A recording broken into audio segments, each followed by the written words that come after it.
Con motivo de la llegada de la temporada 2, One Punch Man, este año, aún no se sabe bien en qué época, pero al menos hasta donde estoy enterado es este año, es bueno ponerse un poquito a rever, bueno, la primera temporada en cuestión, que fue tan exitosa y que le ha ido tan bien, la verdad, ¿no? Ha dado tanto de qué hablar.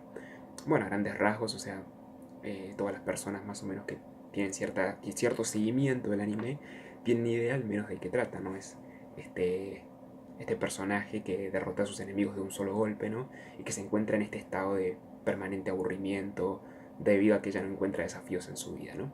Ahora bien, algo que es importante señalar en One Punch Man, porque mucha gente ha hablado de la serie en cuestión, pero no se ha referido a este aspecto y creo que es importante señalarlo, es el hecho de que One Punch Man sí se sostiene por su, por su historia, pero más por sus personajes que por la historia que cuentan en sí mismo.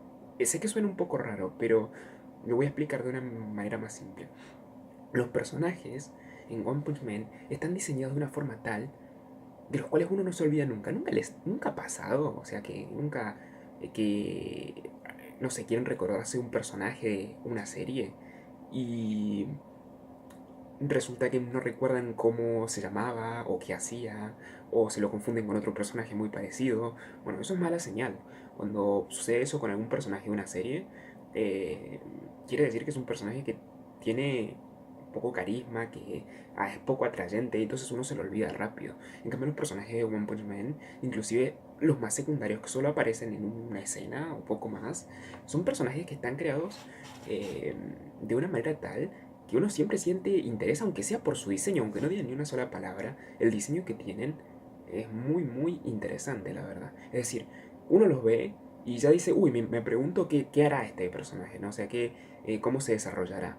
Entonces, eso es lo que principalmente creo yo que es importante. Si bien tiene una historia que es muy buena también, ¿no? O sea, tiene un seguimiento, no es como una serie episódica, sino que hay una historia que se va siguiendo, hay varios arcos, de hecho, bueno, los que sigan el manga lo sabrán también.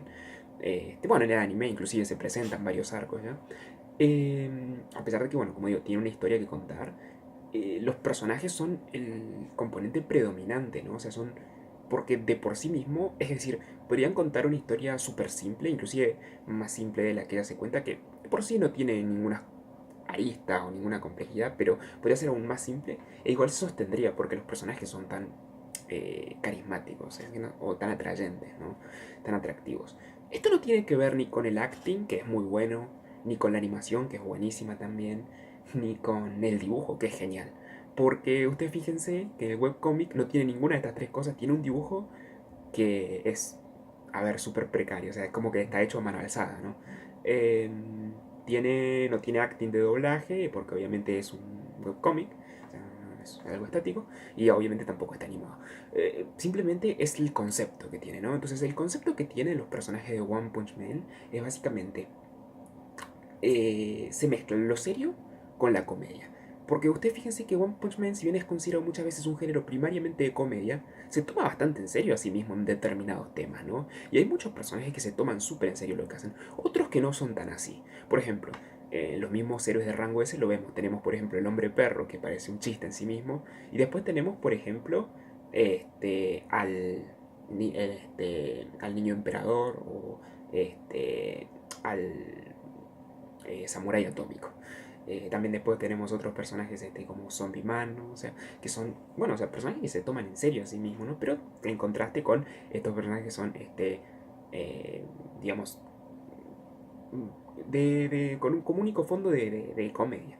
Entonces este contraste es lo que los hace hasta cierto punto muy atractivos. Pero más allá de los personajes y la historia, eh, creo que en general tiene mucha fuerza el hecho de que One Punch Man sea un anime que no sea protagonista dependiente. Es más dependiente de los personajes secundarios que del protagonista en cuestión. Esto sucede porque Saitama es un personaje que está construido de una forma muy astuta.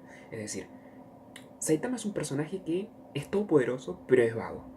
Y está hecho de esta forma muy inteligentemente, porque si Saitama fuera una persona proactiva, como cualquier otro héroe, John, que va a buscar la pelea, la confrontación, la serie sería mucho más difícil de que sea interesante, porque Saitama siempre barrería con todas las amenazas y los héroes no tendrían motivo de ser. Pero, como en One Punch Man, en el mundo de One Punch Man, Saitama es muy vago, muy perezoso, los héroes tienen un montón de trabajo que hacer, porque Saitama no tiene ganas de andar lidiando todo el tiempo con todas las amenazas. Eso lo sale en última instancia, ¿no? Entonces, por ese motivo es que tienen tanta fuerza los personajes secundarios, porque nosotros vamos viendo sus combates, sus metas, sus dificultades, y es lo que le da sabor a la serie. Fuera de eso, ¿no? También tiene una otra cualidad, que es que Saitama es un personaje que cae bien. Y esto es algo muy difícil de lograr. Muchas veces he escuchado a mucha gente quejarse de que los protagonistas de los shonen caen mal, porque son prepotentes. Y eso es cierto, un rasgo muy preponderante en los protagonistas de los shonen es la prepotencia. Es decir, yo soy todopoderoso, yo tengo el plot armor, yo puedo hacer lo que se me da la gana, ¿no? Un poco estilo, por ejemplo, bueno, Kirito de Sao, ¿no? Que siempre la gente se queja mucho de eso, que no tiene nada en tanto de Sao para mí. Eh, pero en general, digamos, es la característica primaria que tiene estos personajes y Saitama no la tiene. Saitama, por más que es todo puro, es un tipo que es súper humilde. De hecho, no tiene ni para preparar la cena, ¿no? Entonces, creo que eso es principalmente otro aspecto muy atrayente. Entonces tenemos estas dos cosas. Tenemos personajes muy fuertes, una historia que es consistente porque es simple, pero se cuenta con mucha solidez, es decir, no te dan vueltas o no dejan cosas abiertas, no, todo se cierra, todo encaja, anda bien. Entonces, cuando se acoplan estas dos cosas, personajes sólidos, muy carismáticos, muy atractivos, más una historia consistente, y sumado a todas las otras suertes que ha tenido la serie, que ha sido animada de una forma excelente, que tiene un OST que es memorable, que tiene un excelente acting de doblaje, de voz, o sea, es genial. Fuera de eso, eh, bueno, se tiene un producto que es mega exitoso, ¿no? Como lo fue One Punch Man. Y como lo fue a posteriori Mob, que comparte muchas similitudes con One Punch Man, pero también tiene muchas diferencias, ¿no? Mucha gente también piensa que son muy parecidas, es decir, ven Mob y dicen, esto es como One Punch Man, pero con poderes psíquicos, y no, no es tan así. Pero sí, básicamente eso, ¿no? Y bueno, creo que es importante recordar estas características de la serie, a razón, ¿no? Como decía al principio, de el hecho de que va a caer la segunda temporada y que seguramente vamos a tener la dicha, ¿no? De disfrutar más de este producto que, bueno, la verdad que tiene un grado de disfrutabilidad bastante alto.